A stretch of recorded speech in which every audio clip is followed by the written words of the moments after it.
Você já se sentiu pressionado a mudar quem você é para se encaixar em um novo ambiente? A história de Daniel não começa com milagres estrondosos, mas com uma decisão silenciosa no prato de comida. Daniel, junto com Sadraque, Mesaque e Abednego, foi levado cativo para a Babilônia ainda muito jovem. Após a conquista de Jerusalém, eles eram príncipes, agora escravos, mas foram escolhidos por sua beleza, inteligência e potencial para servir na corte do rei Nabucodonosor. O objetivo do império era claro: assimilar os jovens judeus, transformando-os em babilônicos em 3 anos. O processo de desintegração de sua identidade começou com 3 passos: mudança de nome, Daniel, que significa Deus é meu juiz, foi renamido Beltesazar, príncipe de Bel.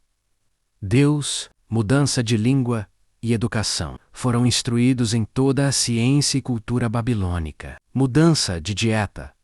Receberam uma porção diária da comida e do vinho do rei. Alimentos que, provavelmente, eram sacrificados a ídolos e que violavam as leis dietéticas de Israel. Essa última mudança era a mais sutil, mas a mais perigosa. Comer a comida do rei significava participar da mesa do rei, aceitar sua divindade e, simbolicamente, abandonar a aliança com o Deus de Israel. Daniel, diante desse teste, tomou uma decisão firme. Ele não fez um protesto público, nem um levante. Ele agiu com respeito e diplomacia, mas com firmeza de propósito. A Bíblia, Daniel propôs no seu coração não se contaminar com a porção das iguarias do rei, nem com o vinho que ele bebia.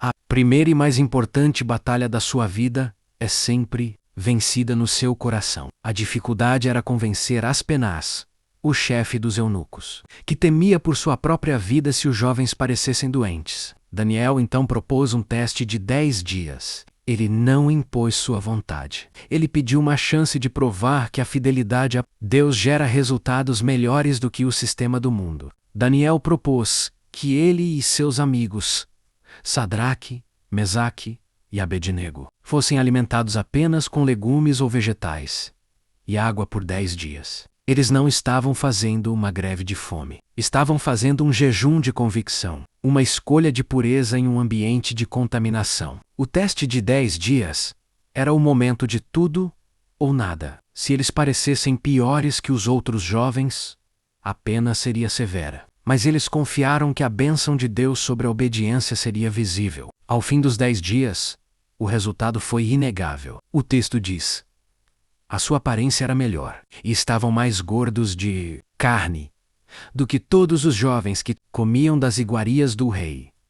O resultado físico era visível e inegável. A obediência nos detalhes gerou uma bênção que era superior à melhor provisão do império. O oficial, convencido, passou a lhes dar a dieta pura, e a porção do rei foi removida. Eles venceram a primeira batalha, mas a recompensa de Deus foi além da saúde física. Após os 3 anos de treinamento, o rei Nabucodonosor examinou todos os jovens. A Bíblia registra que Deus deu aos 4 jovens conhecimento e inteligência em toda a ciência e sabedoria. E a Daniel, em especial, ele concedeu o dom de interpretar visões e sonhos. O resultado final foi surpreendente. Quando o rei lhes perguntava sobre qualquer assunto que exigia sabedoria e entendimento, eles achavam 10 vezes mais excelentes do que todos os magos e astrólogos de todo o seu reino. A excelência de Daniel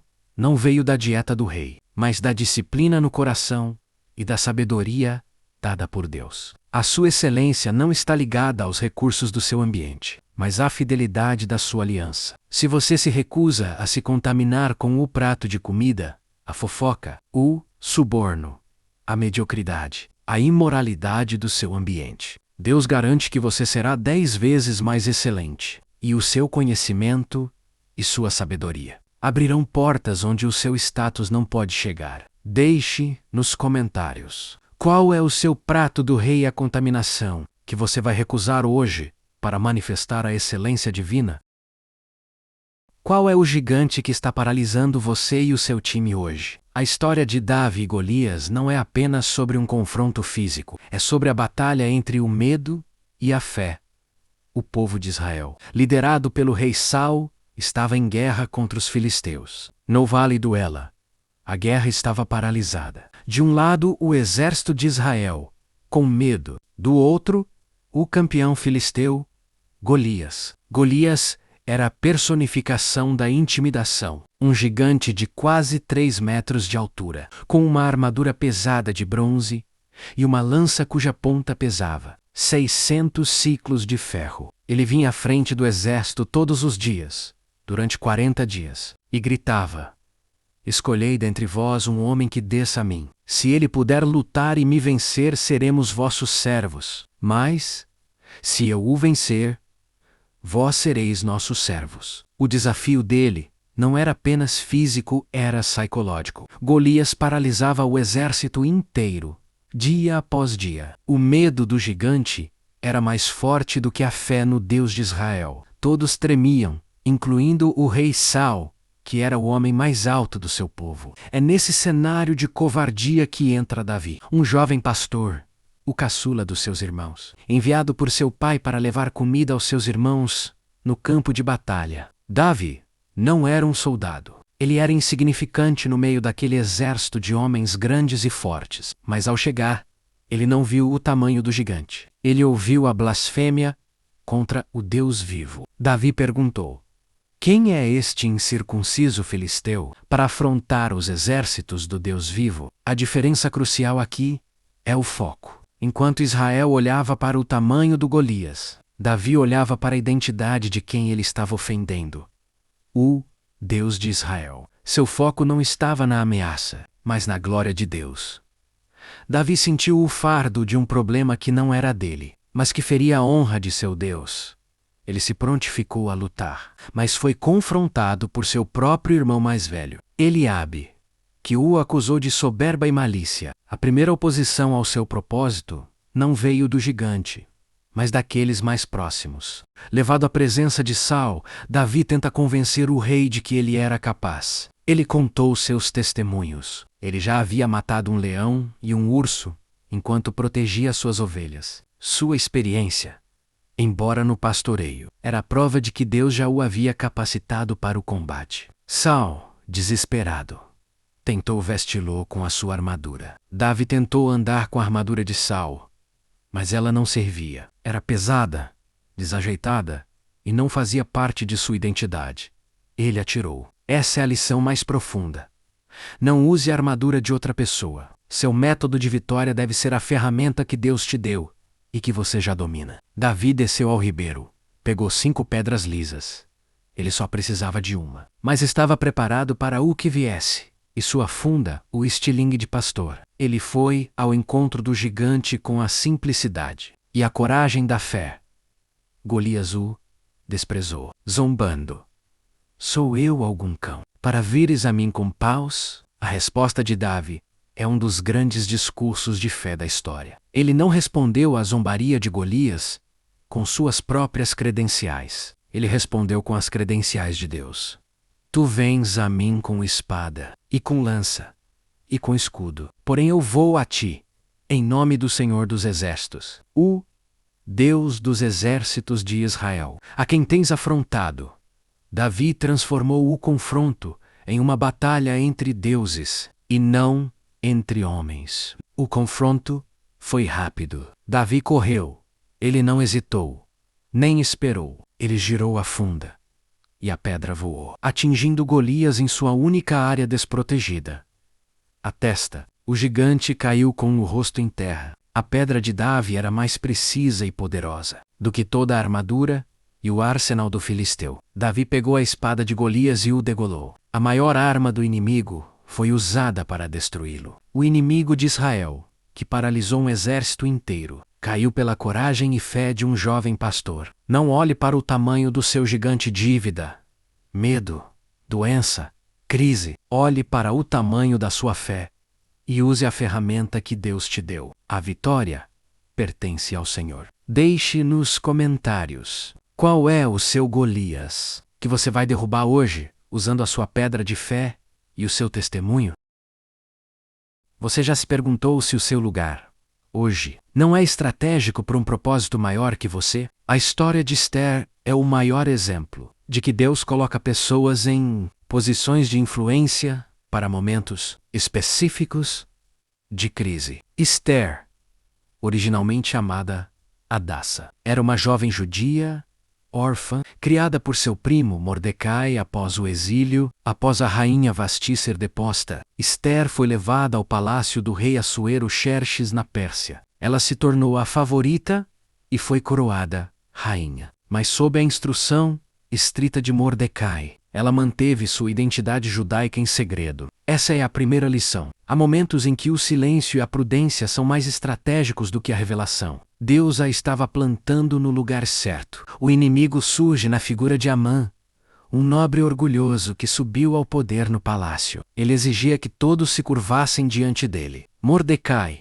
por sua fé e convicção, se recusava a se curvar. A recusa de um homem foi suficiente para Amã sentir ódio não só de Mordecai, mas de todo o seu povo. Amã era a personificação do ódio cego e da inveja. Amã, então, elaborou um plano maligno. Ele convenceu o rei a emitir um decreto irrevogável que determinava a aniquilação de todos os judeus em todo o império. Em um dia específico, o decreto foi assinado com o selo do rei e enviado a todas as províncias. A morte era certa. Mordecai, ao saber do decreto, rasgou suas vestes, cobriu-se de saco e cinza e chorou amargamente. A notícia chegou a Esther no palácio. Inicialmente, ela estava protegida pelo luxo e pelo isolamento da realeza. Mas Mordecai enviou-lhe uma mensagem poderosa que cortou seu conforto. Não imagines que por estares no palácio real, só tu escaparás entre todos os judeus. E a pergunta que mudaria a história: quem sabe se não foi para uma conjuntura como esta que foste elevada à rainha? A mensagem de Mordecai era um chamado ao despertar. Esther percebeu que seu silêncio significaria sua própria destruição e a de seu povo. No entanto, havia um protocolo mortal. Qualquer um que se apresentasse ao rei sem ser chamado corria o risco de ser morto, a menos que o rei estendesse o cetro de ouro. Esther não era chamada pelo rei há 30 dias. Ela toma uma decisão de coragem absoluta e fé radical. Ela enviou a Mordecai a seguinte instrução: vai, ajunta a todos os judeus que se acham em Susã e jejuai por mim. E não comais nem bebais por 3 dias, nem de noite, nem de dia. Eu e as minhas moças também jejuaremos. Depois irei ter com o rei, ainda que seja contra a lei. E se eu perecer, pereci. Essa é a lição da entrega total. O sacrifício de si mesmo, pelo bem maior. A fé que salva não é a fé confortável, mas a fé disposta a pagar o preço. Após o jejum, Esther se vestiu com seus trajes reais e se apresentou ao rei. Ele estendeu o cetro de ouro. A primeira vitória. Em vez de fazer a acusação imediatamente, ela usou a estratégia de inteligência e paciência, convidando o rei e Amã para um banquete no dia seguinte. Ela preparou o cenário. No segundo banquete, Esther finalmente revela sua identidade e o plano genocida de Amã. O rei, tomado pela fúria, ordenou que Amã fosse enforcado, na mesma forca que ele havia preparado para Mordecai. A justiça foi servida de forma perfeita. O vilão foi destruído pela sua própria armadilha. Em vez de anular o decreto, o que não era permitido pela lei persa, o rei emitiu um novo decreto, dando aos judeus o direito de se defenderem de seus inimigos. A ameaça de morte se transformou em autorização para a vitória. O posicionamento de uma única pessoa, Esther, salvou toda uma nação. A sua vida, seus talentos e até mesmo seus momentos de dificuldade têm um propósito. Você não está onde está por acaso. A pergunta de Mordecai é a pergunta de Deus para você. Quem sabe se não foi para uma conjuntura como esta que foste elevada? Seu silêncio pode ser mortal, mas sua voz na hora certa pode liberar a salvação para muitos. Deixe nos comentários qual é o seu decreto que você precisa anular hoje com a sua coragem e o seu jejum. Você está fugindo de algo que sabe que Deus te mandou fazer? A história de Jonas começa com uma ordem clara e direta de Deus. Levanta-te, vai à grande cidade de Nínive e clama contra ela, porque a sua malícia subiu até a minha presença. Nínive era a capital do Império Assírio, inimigos mortais de Israel. Jonas não gostava deles e temia que, se pregasse, o Deus de Israel, que é cheio de misericórdia, os perdoasse. Em vez de obedecer, Jonas toma a decisão de fugir. Ele desceu para Jope e encontrou um navio que ia para Tarsis, o ponto mais distante do mundo conhecido naquela época, na direção oposta a Nínive. Essa é a primeira e mais dramática lição. A fuga da vontade de Deus sempre exige que você pague o preço da passagem.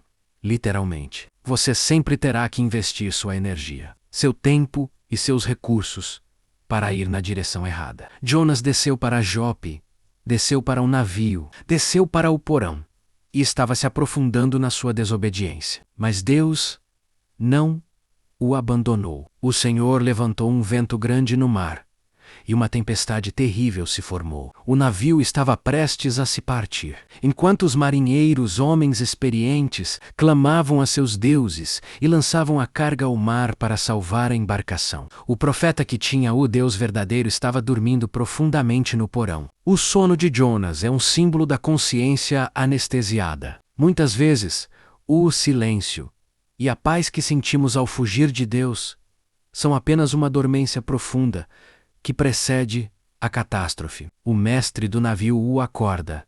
Que tens, dorminhoco? Levanta-te e invoca o teu Deus. Talvez assim ele se lembre de nós, para que não pereçamos. O pagão estava ensinando o profeta. A sorte foi lançada para descobrir quem era a causa da calamidade. E a sorte recaiu sobre Jonas. Confrontado, ele confessa: Eu sou hebreu, e temo ao Senhor, o Deus do céu, que fez o mar e a terra seca. Ele admitiu sua identidade e sua desobediência. Jonas sabia que a única maneira de salvar o navio e a vida dos outros era ser lançado ao mar. Apesar de aterrorizados, os marinheiros tentaram remar para a terra, mas o mar estava cada vez mais agitado. Finalmente, eles oraram a Deus pedindo perdão por terem que fazer o que era inevitável, e lançaram Jonas ao mar. No momento em que Jonas tocou a água, o mar se acalmou. A lição é clara. A paz não é encontrada no porão da fuga, mas na rendição ao propósito de Deus. Jonas afundou, e seu destino parecia selado. Mas Deus, em sua infinita misericórdia, preparou um grande peixe para que tragasse a Jonas. Deus sempre tem um plano do resgate para quem está fugindo, mesmo que esse plano pareça assustador. O ventre do peixe se tornou a prisão escura e úmida, onde Jonas não podia mais fugir, mas onde, ironicamente, ele estava protegido. Ali, dentro do peixe, Jonas orou. A sua oração é um salmo de desespero e arrependimento. Ele clama a Deus do ventre do inferno, reconhecendo que o livramento vem apenas do Senhor. Ele entendeu que, ao fugir da presença de Deus, ele estava desistindo da sua misericórdia. Após 3 dias e 3 noites, Deus deu uma ordem ao peixe, e ele vomitou Jonas na terra seca. Essa é a mensagem mais poderosa. Não importa o quão fundo você tenha caído, o quão distante você tenha fugido, a graça de Deus sempre tem poder de te trazer de volta à terra seca. O ventre do peixe era o lugar da segunda chance. Deus repetiu a ordem: Levanta-te, vai à grande cidade de Nínive e prega contra ela a mensagem que eu te digo. Desta vez, Jonas não fugiu. Ele obedeceu e ele pregou. Nínive se arrependeu em massa. Do rei ao mais humilde, cobriram-se de saco e cinza. O inimigo de Israel foi perdoado. A ira de Jonas revelou a bondade de Deus. Não há lugar onde você possa se esconder de Deus. Nem há pecado que te impeça de receber a sua misericórdia e a sua segunda chance. Deixe nos comentários: qual é o navio para Tarsis que você vai abandonar hoje para abraçar o propósito de Deus?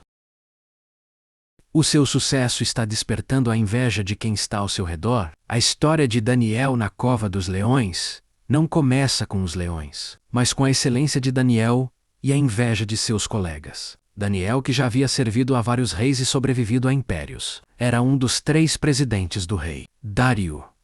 Ele era tão capaz e tinha um espírito excelente, que o rei planejava colocá-lo como chefe sobre todo o reino. Onde há excelência, há inveja. Os outros administradores e sátrapas não conseguiam encontrar falha ou erro no trabalho de Daniel. Sua conduta era irrepreensível. Sua única fraqueza era sua fidelidade a Deus. Eles perceberam que a única maneira de derrubar Daniel seria através de sua fé. Eles criaram uma armadilha perfeita. Convenceram o rei a assinar um decreto que proibia qualquer pessoa de fazer uma petição ou oração a qualquer deus ou homem por 30 dias, exceto ao próprio rei. A pena para desobediência era ser lançado na cova dos leões. O rei, vaidoso e cego pelo orgulho, assinou o decreto, tornando-o irrevogável, pois, pelas leis dos medos e dos persas, o decreto real não podia ser alterado. Essa é a primeira lição. O inimigo não ataca sua fraqueza. Ele tenta transformar sua maior força, sua fé e disciplina em sua ruína. O decreto de Amã, na história de Esther, era sobre o povo. Este decreto era pessoal, feito sob medida para Daniel. Daniel, porém, soube do decreto. Ele não ignorou o perigo. Mas o que ele fez? Ele não se escondeu nem buscou um lugar secreto. Ele foi para o seu quarto, abriu as janelas que davam para Jerusalém e 3 vezes por dia se ajoelhou, orou e deu graças, como sempre havia feito antes. A sua fé não era uma reação ao perigo, mas um hábito inegociável. A disciplina em tempos de paz é o que sustenta a sua vida em tempos de crise. Seus inimigos, que estavam espreitando, o pegaram em flagrante e o denunciaram ao rei Dário. Rei ficou extremamente angustiado, pois amava Daniel. Ele tentou, desesperadamente, salvar seu amigo, mas o decreto era irrevogável. A lei não podia ser quebrada. O rei Dário não teve escolha senão entregar Daniel. Daniel foi lançado na cova dos leões, mas, no momento da entrega, o rei, que era pagão, proferiu uma frase que revela a força da convicção de Daniel: o teu Deus, a quem tu continuamente serves, ele te livrará. A fé de Daniel era tão visível que até o rei pagão a reconheceu como sua única esperança. Uma grande pedra foi colocada na boca da cova e selada, garantindo que ninguém tirasse Daniel e que a justiça do rei fosse cumprida. O rei Dário passou a noite em jejum e insônia, incapaz de descansar. O oposto de Daniel, que na cova estava em paz. Ao amanhecer, o rei Dário correu para a cova dos leões. Com uma voz angustiada, ele clamou: Daniel, servo do Deus vivo, pôde o teu Deus, a quem tu continuamente serves, livrar-te dos leões? A pergunta do rei era o último teste, e a resposta de Daniel, vinda da escuridão e da cova dos predadores, foi um testemunho de calma e poder. Ó rei, vive para sempre. O meu Deus enviou o seu anjo e fechou a boca dos leões, para que não me fizessem dano, porque foi achada em mim inocência diante dele. E também contra ti, ó rei, não cometi delito algum. A intervenção não foi humana, mas divina. Aquele que havia fechado o mar vermelho e calado o fogo da fornalha, enviou um anjo para fechar a boca dos leões. A cova não era uma sentença de morte, era um santuário de proteção. Os leões famintos e selvagens tornarem-se guardiões inofensivos da fé de Daniel. Daniel foi tirado da cova, sem ferimento algum. Em seguida, o rei Dário ordenou que os homens que haviam acusado Daniel e suas famílias fossem lançados na cova. Antes mesmo de chegarem ao fundo, os leões saltaram sobre eles e os despedaçaram. A armadilha do inimigo se tornou a destruição dele próprio. O rei Dário emitiu um novo decreto, exaltando o Deus de Daniel em todo o reino. O seu momento de crise mais assustador é o palco de Deus para provar que ele é fiel. Mantenha sua disciplina e sua oração. Não importa quem esteja espreitando. O Deus a quem você serve pode fechar a boca de qualquer leão. Deixe nos comentários qual é o seu leão dúvida, problema financeiro, doença que você precisa entregar a Deus hoje, confiando que Ele fechará a boca dele. Você está cansado de viver dividido, de tentar agradar a Deus e ao mundo ao mesmo tempo? A história de Elias acontece no momento de maior crise espiritual em Israel. O rei Acabe e sua esposa, Jezabel, haviam estabelecido o culto pagão a Baal, um deus falso da fertilidade. O povo estava claudicando, mancando entre dois pensamentos. Serviam a Deus, mas também prestavam culto a Baal, buscando segurança e colheitas. Diante dessa apostasia, Deus enviou o profeta Elias, que apareceu de repente para decretar uma seca severa. Não haverá orvalho nem chuva nos próximos anos, exceto mediante a minha palavra. A seca durou 3 anos e meio, expondo a impotência de Baal, que supostamente controlava as chuvas, e forçando o povo a encarar a verdade. Após esse longo período de sofrimento, Elias confronta o rei Acabe e exige um duelo espiritual no Monte Carmelo. O desafio era simples, mas épico. Elias, sozinho, contra os 450 profetas de Baal e os 400 profetas da deusa Azerá. O povo de Israel estava lá, como testemunha. A aposta era alta. Quem respondesse com fogo provaria ser o Deus verdadeiro. Elias se dirige ao povo com a pergunta que define o seu desafio: até quando cocheareis entre dois pensamentos? Se o Senhor é Deus, seguiu. E se Baal, seguiu. Essa pergunta é para você hoje. Até quando você vai dividir sua fé? Os profetas de Baal começaram o ritual. Eles prepararam seu sacrifício e clamaram a Baal desde a manhã até o meio-dia. Aos gritos, a resposta foi silêncio. Ao meio-dia, Elias, com um humor irônico e sagaz, começa a zombar. Gritem mais alto. Talvez ele esteja meditando, ou ocupado, ou viajando. Quem sabe ele está dormindo e precisa ser acordado. O escárnio de Elias levou os profetas ao frenesi. Eles gritavam mais alto e, em desespero, começaram a se cortar com espadas e lanças, conforme seus rituais. Mas ao cair da tarde, após horas de histeria, o altar de Baal permaneceu frio e seco. Nada aconteceu. O poder da mentira é o vazio. O palco estava pronto para a manifestação do Deus de Elias. Elias então chamou o povo para perto de si. Primeiro, ele fez algo fundamental. Restaurou o altar do Senhor, que estava em ruínas. Isso simbolizava a necessidade de o povo restaurar a aliança com Deus antes de buscar o milagre. Ele usou 12 pedras representando a unidade das 12 tribos de Israel. Em seguida, ele preparou o sacrifício e o colocou sobre a lenha. Para eliminar qualquer chance de fraude, Elias criou o teste definitivo. Ele mandou cavar uma valeta ao redor do altar e ordenou que derramassem 4 grandes jarras de água sobre o sacrifício, sobre a lenha e sobre o altar. E fizeram isso 3 vezes. A água encharcou tudo, escorreu e encheu a valeta. Ele garantiu que o milagre seria, sem dúvida, sobrenatural. Elias, o profeta de Deus, aproximou-se do altar. Ele não gritou, não se mutilou, nem dançou. Ele fez uma oração simples e direta, no momento do sacrifício da tarde. Uma oração de cerca de 66 palavras. Ó Senhor, Deus do Abraão, de Isaque e de Israel, manifeste-se hoje que Tu és Deus em Israel, e que eu sou Teu servo, e que conforme Tua palavra fiz todas estas coisas.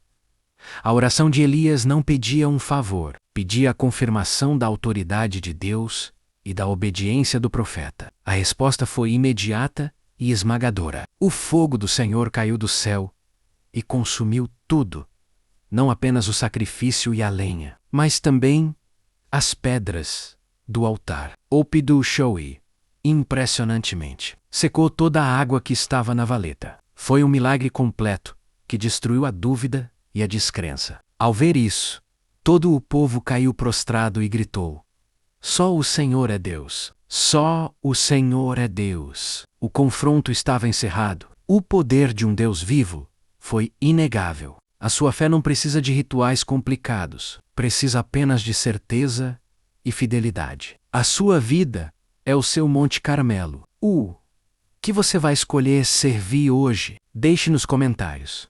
Qual é o Baal, o vício, a distração, a dúvida que você vai destruir com o fogo de Deus hoje?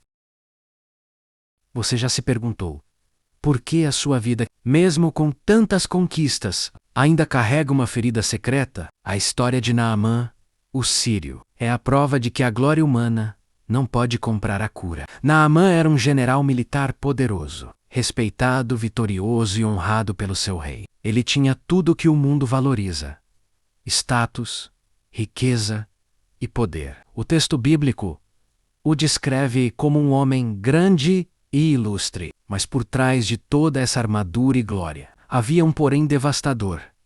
Ele era leproso. A lepra naquela época não era apenas uma doença física, era uma sentença de morte lenta e social.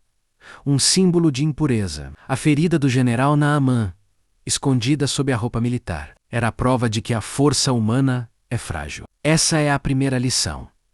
O sucesso exterior não anula o sofrimento interior. A esperança para Naamã veio de uma fonte surpreendente e improvável. Uma pequena escrava israelita, capturada em uma de suas campanhas. Ela servia a esposa de Naamã e, com a simplicidade da fé, disse: "Quem dera o meu senhor estivesse com o profeta que está em Samaria. Ele o curaria da sua lepra." Verdadeira esperança raramente vem dos grandes discursos. Muitas vezes, ela sussurra na boca de quem é humilde. Naamã, desesperado, aceitou a sugestão. Ele usou seu poder e status.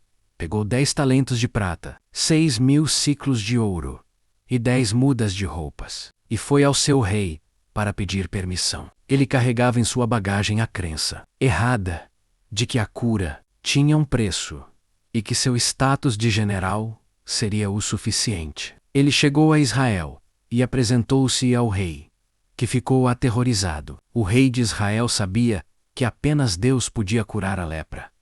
E, temendo uma armadilha, rasgou suas vestes. Mas o profeta Eliseu, ao saber do acontecido, enviou uma mensagem ao rei: "Deixa-o vir a mim, e saberá que há profeta em Israel." A verdadeira fé sempre confronta o medo e a lógica humana, e aponta para o lugar certo. Naamã, com sua pompa e seu exército, chegou à casa do profeta Eliseu, esperando uma cerimônia grandiosa, um ritual à altura de seu prestígio. Mas Eliseu, intencionalmente, nem sequer saiu para recebê-lo. Ele enviou um mensageiro com a ordem mais simples e humilhante: "Vai e lava-te 7 vezes no Rio Jordão, e a tua carne te será restaurada, e ficarás purificado." A reação de Naamã foi de pura ira e ofensa. Ele esperava que Eliseu fizesse um espetáculo, que invocasse o nome de Deus, passasse a mão sobre o local da lepra e fizesse um show. Além disso, o Jordão? Ele questionou.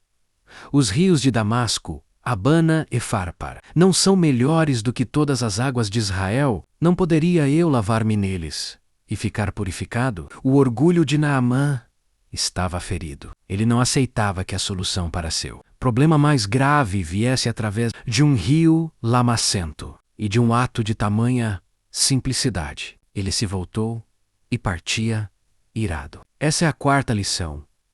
Muitas vezes, a cura está na simplicidade, e nosso orgulho é o que nos impede de alcançá-la. Felizmente, seus servos intervieram com a voz da razão e da humildade.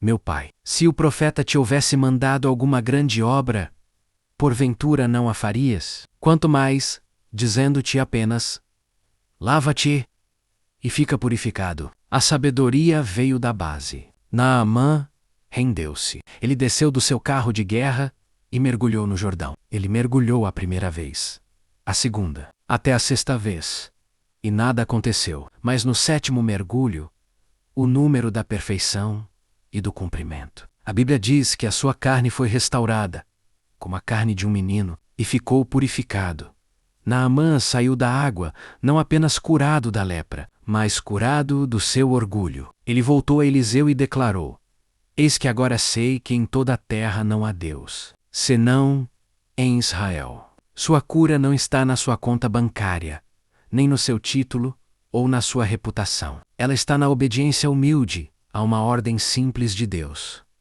Pare de complicar. Mergulhe no que Deus te pede, por mais simples que pareça, e o seu coração será restaurado como a carne de um menino. Deixe nos comentários qual é o seu Rio Jordão, o ato simples e humilhante de obediência. Onde você precisa mergulhar hoje? Qual é a muralha intransponível que está impedindo você de entrar na sua próxima fase de vida? A história de Josué e a conquista de Jericó é a prova de que Deus usa métodos ilógicos para alcançar vitórias impossíveis. Após a morte de Moisés, Josué foi escolhido para liderar Israel na Terra Prometida. O primeiro grande obstáculo era Jericó, uma cidade fortificada, com muralhas duplas, considerada impenetrável na época. Jericó estava totalmente fechada. O pavor dos habitantes era tanto que eles não ousavam sair, nem deixar ninguém entrar. O povo de Israel, recém-saído do deserto, estava diante do maior desafio militar de sua história. A lógica militar diria: prepare-se para um longo cerco, construa máquinas de ataque, ou tente invadir com todas as suas forças. Mas Deus não opera na lógica humana. Ele opera na fé. Josué teve um encontro com o comandante do exército do Senhor, que lhe deu a estratégia de batalha mais estranha e inusitada já registrada. A ordem era a seguinte: não haveria luta, nem espadas. A arma seria o silêncio e o som. O exército deveria marchar ao redor da cidade por 6 dias, uma vez por dia. À frente do exército deveriam ir os sacerdotes carregando a Arca da Aliança, a presença de Deus, e 7 sacerdotes tocando 7 buzinas de chifre de carneiro, chofares. Os soldados deveriam seguir em completo silêncio. A primeira lição: quando o obstáculo é grande demais, a sua boca deve ser usada para orar em silêncio, não para reclamar. A ordem era de ação contínua, sem resultados visíveis imediatos. Imagine a cena.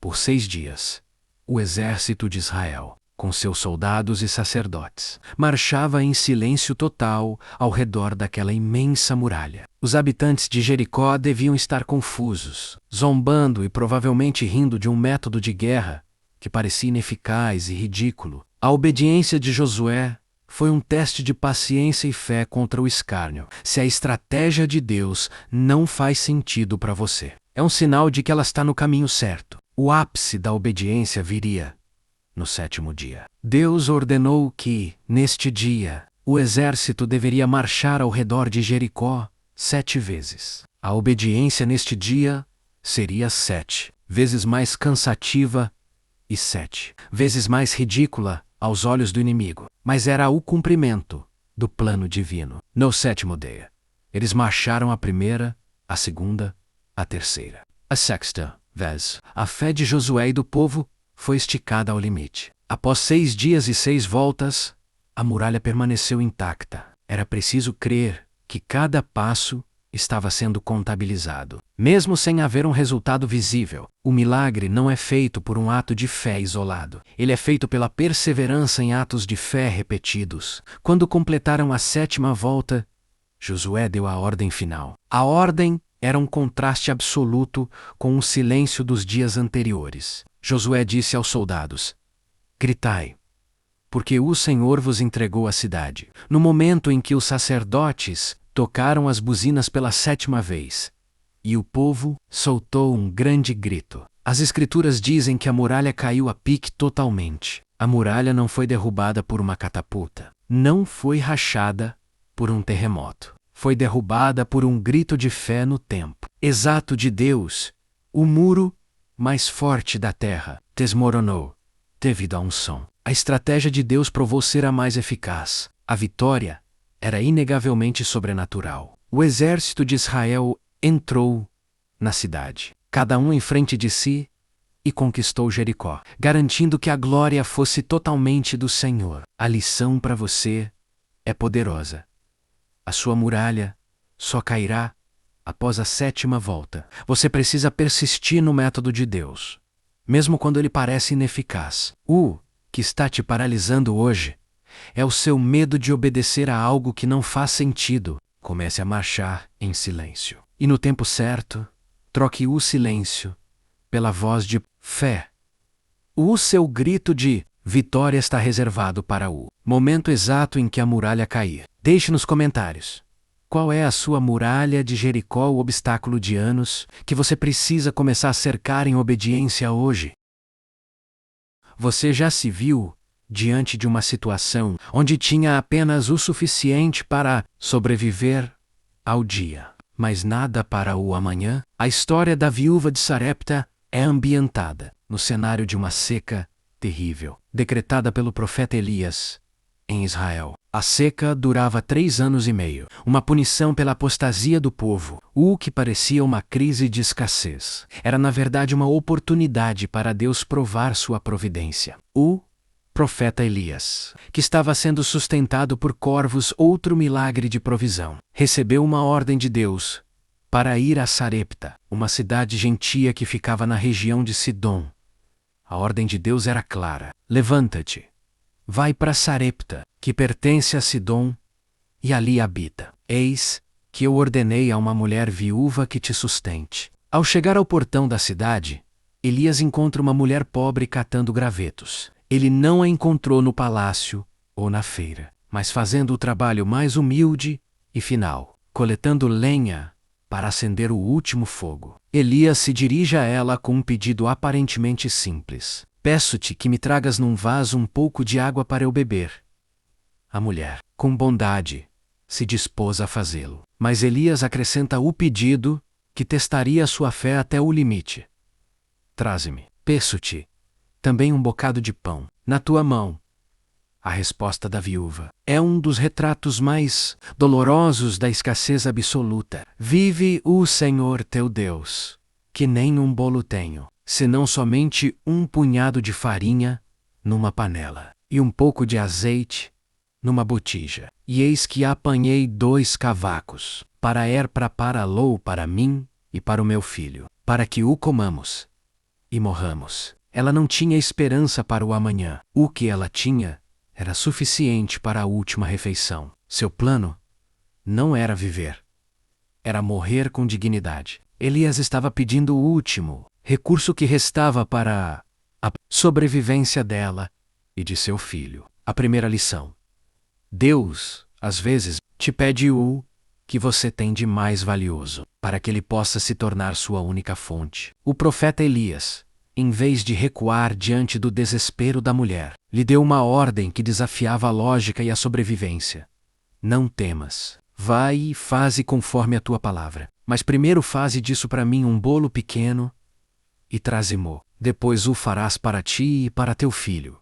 A ordem era de prioridade: dê-as primeiro, a necessidade depois. O que o profeta estava pedindo era um ato de fé sacrificial, em uma situação onde não havia margem para erros. Era preciso dar o último bocado, a última semente, para que o milagre pudesse começar. Elias então proferiu a promessa que selaria a aliança: porque assim diz o Senhor, desde o Israel a farinha da panela não se acabará, e o azeite da botija não faltará, até ao dia em que o Senhor dê chuva sobre a terra. A decisão da viúva de Sarepta é o ponto de virada. Ela escolheu a palavra do profeta, a palavra de Deus, sobre a evidência de sua panela vazia. Ela foi e fez exatamente como Elias havia ordenado.